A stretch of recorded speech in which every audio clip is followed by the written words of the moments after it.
자, 시험 범위에 해당이 되는 교과서 86쪽의 일부 부분에 있는 내용이지만, 박정희의 어떻게 보면은 그 박정희가 이제 그 죽게 됐었던 11.6 사태의 그 과정에서 빼놓을 수 없는 사건이었었던 부마 민주 항쟁과 관련된 부분 설명을 하도록 하겠습니다. 자, 박정희 정권과 같은 경우에는 5.16 군사정변을 이후로 이제 정권을 장악한 이후에 초기에는 경제발전과 반공을 내세우면서 이제 국민들의 신임을 얻었지만은 이제 72년에 유신헌법을 10월 유신헌법을 발표하게 되면서 그때부터 독재 정치를 하게 되면서 국민들의 신임을 잃게 되죠. 그러던 과정에서 국민들이 독재를 갖다가 이제 멈춰달라고 끊임없이 요구가 이루어지는 과정에서 이제 1979년에 결정적인 사건들에 의해서 이제 결국에는 박정희가 피살되게 되는 사건 11.6 사태가 일어나기 직전에 1979년의 상황에 대해서 한번 살펴보도록 하겠습니다. 자, 1979년과 같은 경우에는 아까 전에 얘기했다시피 72년에 있었던 10월 유신헌법이 제정된 이후에 많은 불만과 체제에 대한 그런 독재 체제에 대한 그 불만이 굉장히 높아지고 있던 가운데 1979년 8월 9일에 YH 무역 사건이 일어나게 됩니다. 이 YH 무역 사건이란 것은 YH 회사와 같은 경우에는 박정희가 장면 정부 때 만들어졌었던 경제개발 5개년 계획을 추진을 하게 되면서 60년대 때는 우리나라가 노동집약적인 노동력으로 승부를 하는 경고금 위주의 산업이 발달하게 되었다라고 했었죠.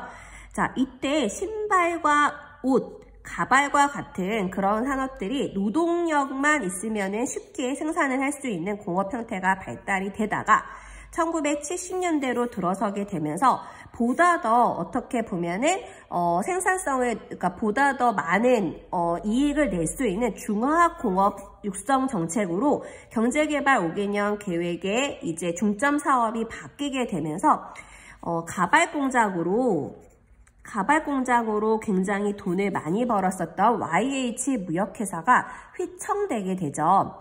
자, 그러던 과정에서 YH 무역회사가 폐업을 이제 그러니까 부도가 일어나게 되면서 폐업을 이제 했다라고 이제 발표를 하게 되는데 이 과정에서 YH 무역회사 가발 공장에서 일하던 많은 여공들 이때 당시에 그 젊은 어린 나이에 여성 이제 그 근로자들을 가리켜서 여공이라고 불렀었는데 이때 여공들이 어떻게 보면은 자신의 오빠나 남동생의 교육적인 그리고 가정의 생계를 꾸려나가기 위해서 이 가발 공장에서 열심히 일했었는데 하루아침에 돈도 제대로 받지 못하고 회사가 사라져버린 거예요.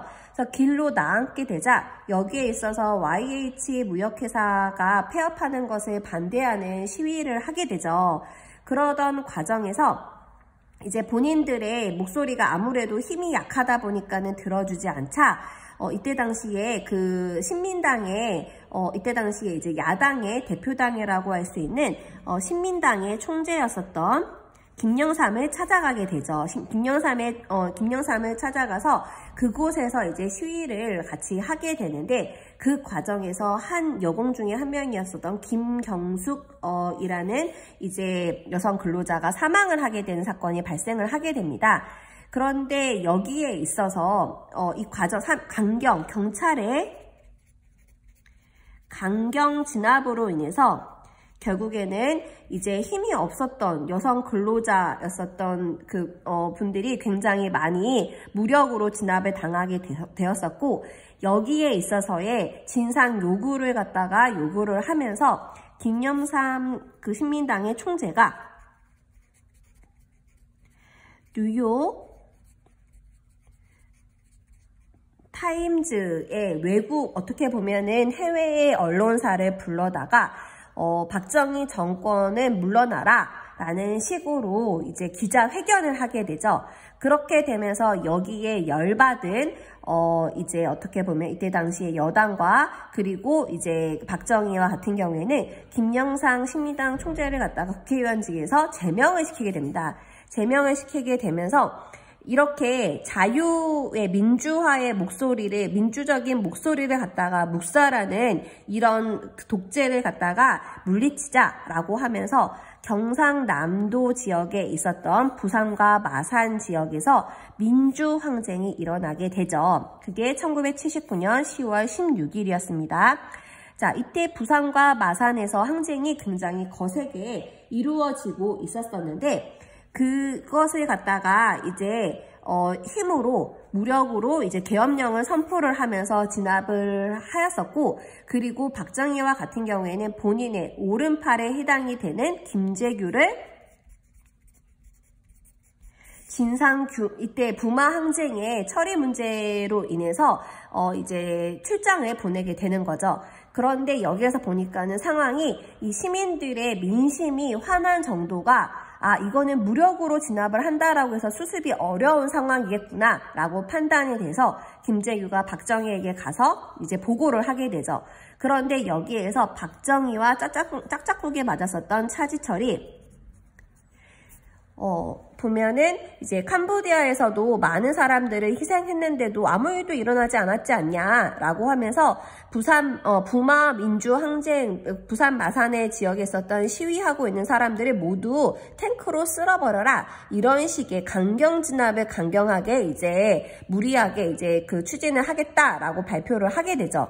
그렇게 되면서 열받았었던 김재규가 그러면은 너희도 한번 죽어봐라 라고 하면서 차지철 빵야, 박정희 빵야 해서 이제 박정희가 피살되게 되는 사건 79년 12.16 사태가 일어나게 됩니다. 자, 이렇게 되면서 박정희의 정권은 61년 5.16 군사정변을 시작으로 해서 79년 12.16 사태로 인해서 막을 내리게 되죠. 끝.